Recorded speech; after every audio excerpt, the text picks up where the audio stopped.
Meghalaya and Greater Shillong Progressive Hawkers and Street Vendors Association to declare victory, a victory of the workers and a victory of the people.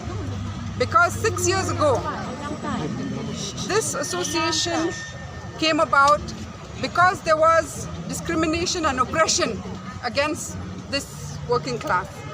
Since 2015, there was rampant illegal evictions. You would see, on the streets, children running away with their wares, mothers worried, and it was like a cat and mouse game.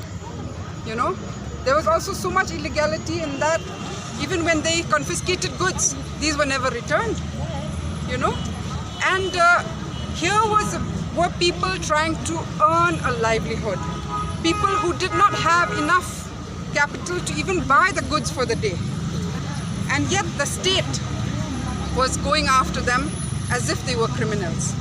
And it was then that we began our association with the street hawkers and vendors by first trying to understand what were the issues and also discussing with them what are the options, what are the various laws. And while we were doing this, we realized that the Meghalaya government had illegally brought in a state law when there was already a central law on hawking.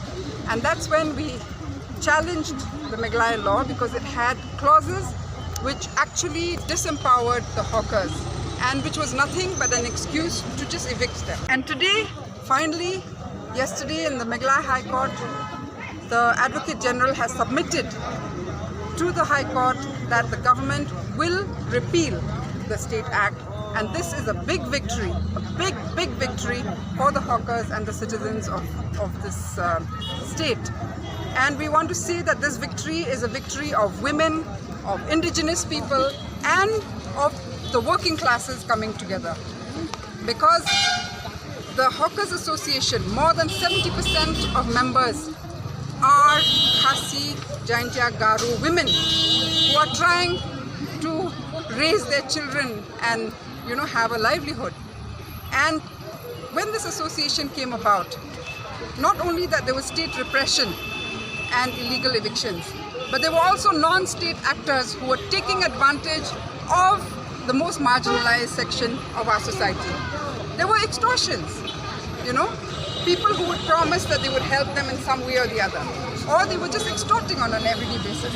But ever since this association came together and the people were in solidarity with each other, even the non-state oppression had stopped, And so this 6 years has been a big learning experience. And today this victory should not only be the victory for the hawkers and street vendors, it should be a victory for this town, the city. Because a smart city is a city where people come together, where people build solidarities, where people come together across community lines. And it is a smart city is one where we don't just go and beg and plead, with representatives. We have to base our struggles on rights and justice. And this is what the hawkers have shown us.